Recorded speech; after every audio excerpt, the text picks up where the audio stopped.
All right, Donald Trump is your new president, and he has some tax proposals. And so before we dive into today's episode about his tax plan, I just want to mention that these are simply different ideas that he's tossed out there during his campaign. So we need to take all of this with a grain of salt. But I do anticipate that a significant portion of these suggestions will actually go into law. So let's look back at 2017 when Donald Trump was first elected president. He passed the Tax Cuts and Jobs Act.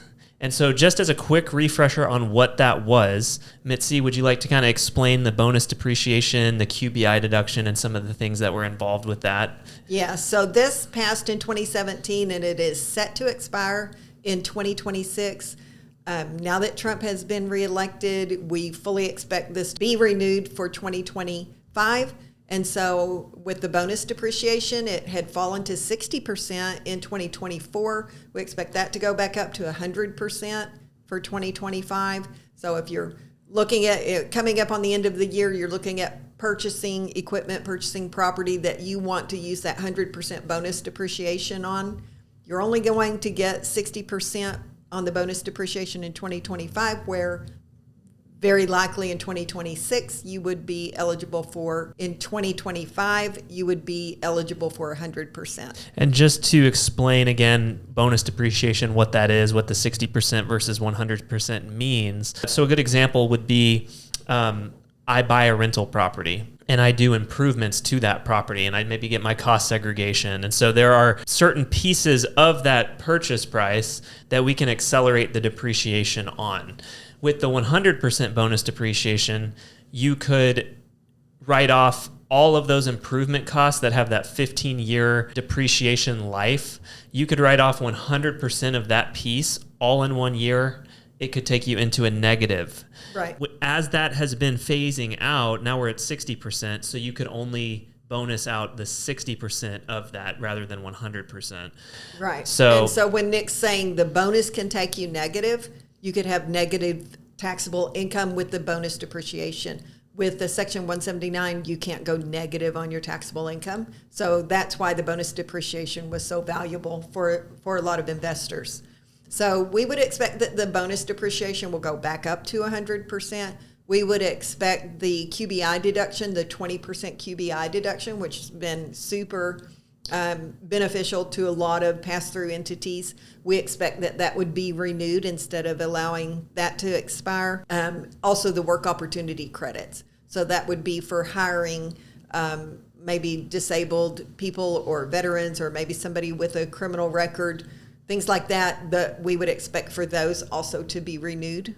Yes. So rather than phasing out and going back to the pre-2017 taxation model, we would expect this to be renewed kind of as things have been for the past few years, which is obviously super beneficial for small business owners, right?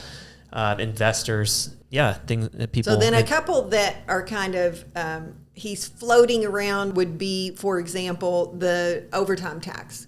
So we don't know if that will actually take effect. So the idea would be that the overtime wages in excess of that 40-hour work week would not be subject to federal income tax. Right. And so we don't know if we'll see that or not. I think we'll circle back around and do a Trump tax bingo later on this year or next year in 2025 and see which of these campaign proposals actually take effect. Happen. Mm-hmm. So another one that we may or may not see is the Social Security tax.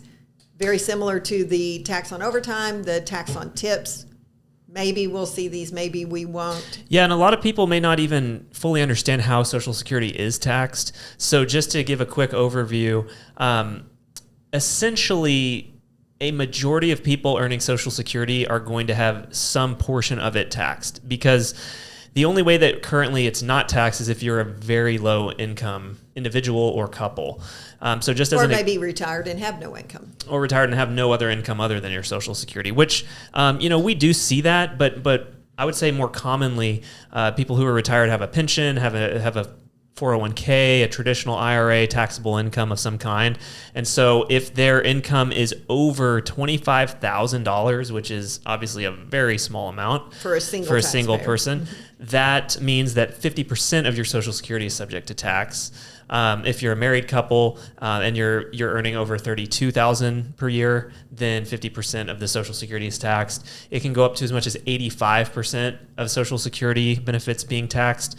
For a married couple, that's only $44,000. So it affects a lot of taxpayers. A lot of people that are receiving Social Security, probably is in our client base, most people that are receiving Social Security income are being taxed at 85%, and that would go away. That's a pretty significant savings. Definitely. Okay, so another pretty cool idea for those of us with children would be increasing the child tax credit significantly. So currently the child tax credit is $2,000 per child under the age of 18. If they're 18 and over, it drops to $500 per child, and they have to be a full-time student. So Trump's new plan would be $5,000 per child, regardless of age. So my understanding is you could be a 30-year-old living at home with your parents, making no income, and your parents could still claim you and get the 5K on their taxes, which is interesting. So don't go live with your parents just to give them $5,000. So yeah, so that is one, I guess, critique or question I would have about that is that seems to encourage people to stay at home and potentially not get out in the workforce. So I'm not quite sure. Or be career students. So I think what this is meant to do is make sure you get that $5,000 every year you're supporting your child that is a student. Right.